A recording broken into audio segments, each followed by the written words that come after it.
Mga kapuso, perwisyo na. Sanhi pa ng aksidente ang mga nakausling bakal sa gitna ng isang tulay sa Laguna. Idinulog yan sa inyong Kapuso Action Man. Sa aksidente raw na uuwi ang pagdaan sa tulay ng Bai 2 sa barangay San Agustin, Bai, Laguna.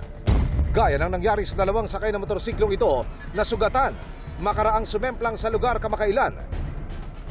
Ang dahilan ng aberya ang nagpusliang mga bakal sa gitna ng tulay. Sumbong ng concerned citizen sa inyong Kapuso Action Man. Matagal na raw lumuwag ang mga bakal na nakakabit sa tulay dahilan para magkalasan ito. At kadalasang nagiging mitya ng aksidente sa sandaling madaanan ng mga motorista.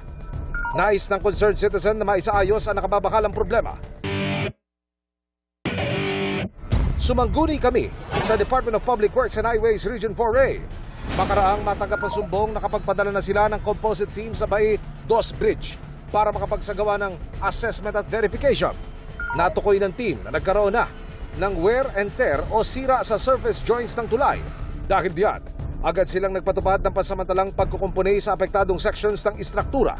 Tiniyak din ang opisina na magpapatupad sila ng permanent engineering solutions sa lalong madaling panahon para sa long-term safety at structural integrity ng tulay.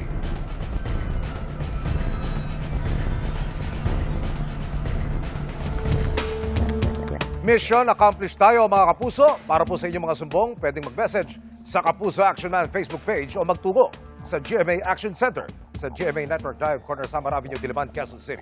Dahil sa namang reklamo, pang-aabuso o katiwalian, tiyak, may katapat na aksyon sa inyong Kapuso Action Man.